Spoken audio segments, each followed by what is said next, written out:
Hi everyone, it's Rachel back with the Shades of Orange, and today we are going to talk about some of my favorite serial killer books. Specifically, I'm talking about fictional serial killers, so there's no true crime books here, but I have done other videos on the topic, so if you want to check those out, I will try to remember to link them down below. But today we're talking about the fictional kind that often mirror reality, and this is a subgenre that there are so many books getting published in it. Sometimes I do find it really exhaustive, so often you find books that are very predictable, very familiar, and follow the same tropes. I do have some really popular books in my recommendation video here, but I also have some books that I think are a little bit more underhyped, a little bit off the beaten path, and hopefully will kind of stretch to the definition a little bit of what you're looking for when you pick up a serial killer book. So all that being said, let's get started. First, let's talk about Psycho by Robert Bloch, which of course is a classic of the serial killer genre, but one that is definitely worth your time. In the story, we follow a young man who is working at this motel with his mother. A woman comes in who is rushing in the night and goes to get a room. Something goes terribly wrong. There is a death. And of course, this young man is trying to figure out what to do in this situation. This is a book that I will admit, even if you haven't seen the movie, if you read the book, having read many modern thrillers, you're going to probably figure out what's going on. I'm purposely keeping my description vague, but I probably don't have to because you probably know what actually this book is about. But I think it's great to read this one because you definitely get to see the beginnings of this subgenre, and specifically one of my favorite tropes that you see in fiction, and I think it's done very well here. This book is very short and sweet, and it has a really good villain at the core of the story. I really love the chapters where you get inside the mind of that perspective, and yeah, it's classic, it's simple, but it's beloved for a very good reason. I'm so glad I read it, and I do recommend it. It's definitely worth your time. Next is No Gods for Drowning by Hailey Piper, and this is a fantasy thriller that is also a serial killer book. So this one again is a bit of a genre stretcher, but in this story we follow a few different perspectives, one being a detective who is hunting down this serial killer who appears to be killing people in a very cult-like or ritualistic way in different areas of the city, and then we also follow another perspective of the person who is doing the killings. There's also a queer lesbian relationship in the center of the story, and it's a very complicated one, let's say. And I really like this book because again, it's a thriller, but it's also a little bit horror, it's a little bit fantasy. It blends together those genres in a really interesting way. So it plays into a lot of the tropes, but at the same time it feels very fresh because of the way that it's kind of remixing those elements. And I'm always a fan of a serial killer that kind of has that like cult-like aspect to it, where there's a bit of a ritual or a purpose behind the killings, because you find out very soon within the novel that there is a reason, at least from their perspective, why they are doing this, and from their perspective, they're perhaps doing the right thing. So I like the fact that they are in a strange way kind of sympathetic, and it makes for a really interesting, nuanced story with some very good, morally gray and possibly morally black at times characters. But I thought it was just, yeah, really well done, and I was glued to the page. I thought it was just like fantastic, flew through the story, highly recommend it, so much fun. And then going back to another classic of the genre, I want to talk about Psycho by Bret Easton Ellis. And this, of course, is so well known because of the movie adaptation. But in this story, we follow a man who is working on Wall Street. He is well off and has a great career. And in order to cope with the yuppie life that he is part of, he has this other part of his mind that is very psychotic. And you get to follow him as he possibly is playing out these dark fantasies within his mind, or possibly they're actually happening, as he just imagines what it would be like to murder people. Within the story, you meet this really memorable main character. I absolutely love him. I think he is just fantastic. And I love the fact that this book is so much about brand names and the culture of this like yuppie East Side New York stockbroker culture that is just so prevalent, or really was prevalent, especially at the time that this book takes place. And I just really connected with it because again, it's a horror story. It has all the content warnings. It's super violent, super dark, really disgusting scenes, including sexual assault, things like that. Like it goes there. It goes to horrible, horrible places, as you would expect with a book like this. But at the same time, I found it to be incredibly smart and nuanced when it came to actually making discussions about this culture, this time period, this style of young people at this certain point in time. I just thought it was like super topical and I just loved it a lot. So not a book for everyone, super disgusting, don't get me wrong, but yeah, I really enjoyed it. It's one of my favorites and I do recommend it. If it's up your alley, I think it's worth your time if you can handle it. Next is Into the Black Nowhere by Meg Gardner. This is technically the second book in her detective series, but you definitely can start here because it doesn't spoil book one. And basically it's just a companion novel that follows the same detective. So in the second book, we follow this detective as they are investigating this crime. I believe they're with the FBI, they're a criminal profiler, and they are trying to track down a serial killer. And their main suspect, right at the beginning of the story, you find that they hone in on this one man, but he seems like an unlikely suspect because he is very attractive, he's very likable, and he just doesn't really seem the icky, gross type to be a killer. But of course, as you read this book, you start to realize, if you're familiar at all with the true crime case, that this is definitely a fictionalized version of the true story of Ted Bundy. Now, if you watch any of my true crime content, you happen to know that I am pretty obsessed with it as a crime, as a person, as a persona. I think that Ted Bundy was a really interesting case to study because I really enjoy looking at the psychology behind psychopathy and all of that. So I found him to be a very interesting perspective, and I read a ton of the books that were written about his true life. And so I did enjoy reading this one because it leaned into a fictionalized version of that. So I think, again, if you're interested in true crime, this will definitely appeal to you. In terms of being a unpredictable, fresh news story, no, not at all. The author totally stole from the real life case and really made this book very predictable. It's not a spoiler to say that it's influenced by Ted Bundy's life. It's literally on the back of the book, and I do recommend it if you're into that kind of thing. It's fun, it's a little forgettable, but it was a really good ride at the time. Now let's jump over to talk about one of my favorite thrillers, and that is The Butcher by Jennifer Hillier.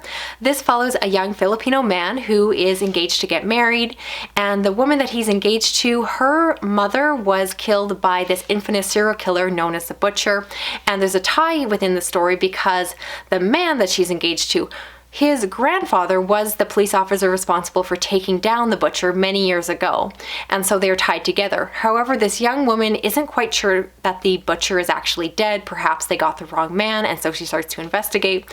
And I'll let you know, just to give you a bit more framing for the story, it happens very early on, is that you get a different perspective where you realize that the Butcher is not actually dead, and so you have this exciting thriller where you're watching him once again go through this process. And it's a kind of book where I give away a little bit more of the plot because of the fact that this book hides nothing. There is no question within, I think, 2 chapters as to who that person is, but it's a book that is so much fun to go along for the ride and see this all play out. I think it's one of my favorite serial killer books because it really plays into some of the tropes but then turns them around. It's exciting, there are twists and turns and lots of action, some good killing scenes, and yeah, it's fun.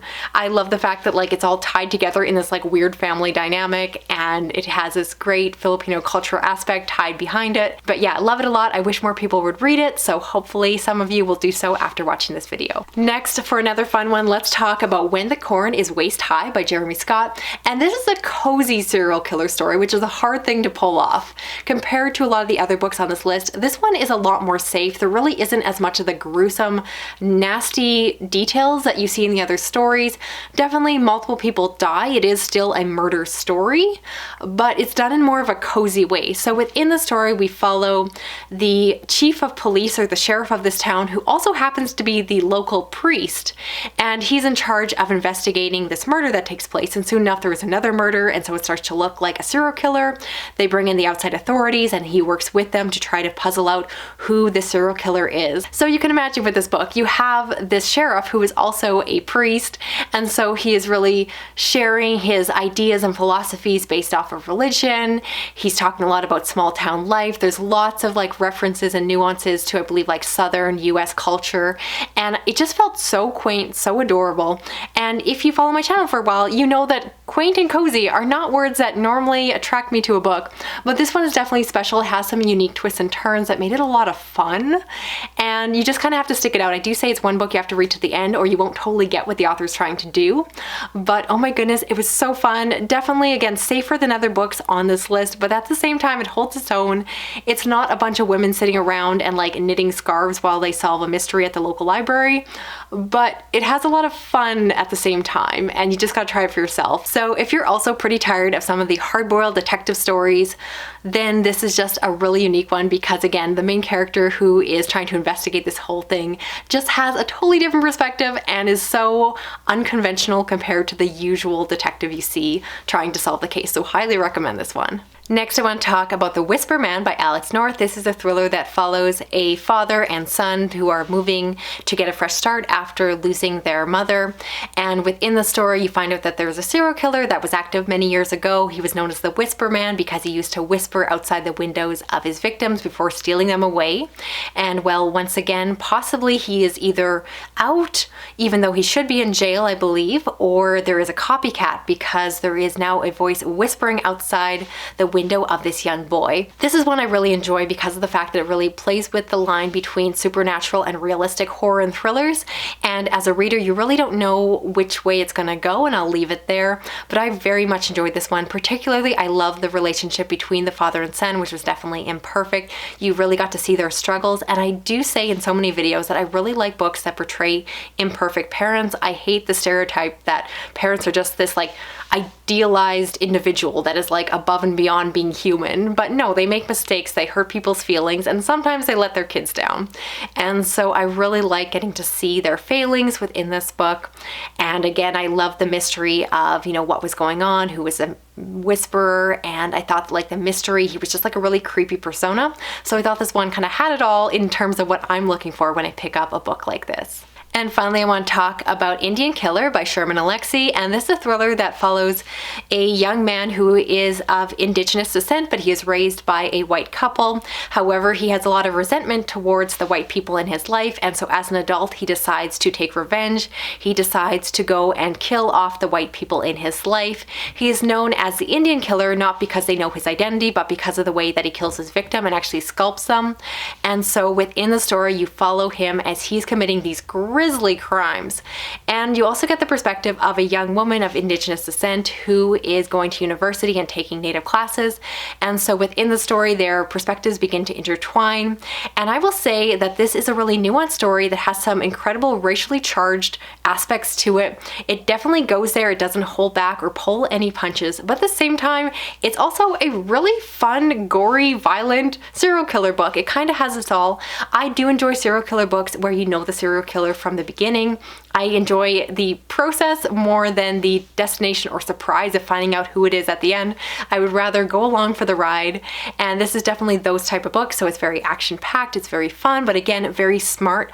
Often I find the books that follow that really fast-packed narrative where it is very action-packed tend to kind of fail in terms of having a lot of depth and importance of theme, and this one really had it all. So I liked it a lot. It was super fun. And again, I think a little bit more underhyped than some of the more classic books that I mentioned on this list. So that's it for this video here. I'd love to know of the books I talked about, which ones are you planning on checking out for yourself? And I know this is an exhaustive list, so definitely let me know what is your favorite serial killer book. Also let me know if you'd like me to do this again with more recommendations, or maybe do a true crime version with some nonfiction serial killer books that I've enjoyed. If you're new to my channel and I haven't scared you off with my weird taste in books, I do enjoy a lot of horror, thriller, science fiction, fantasy, and sometimes true crime. And if you want to help me out with this video, you can give me a thumbs up, you can share it around online, you can drop an emoji, try to find one that looks like a serial killer. I don't want to know what that looks like, but I'll find out soon. And if you want to hit that little notification bell, you'll never miss a video from me. Thanks so much for watching. I'll talk to you again soon. Okay, bye-bye.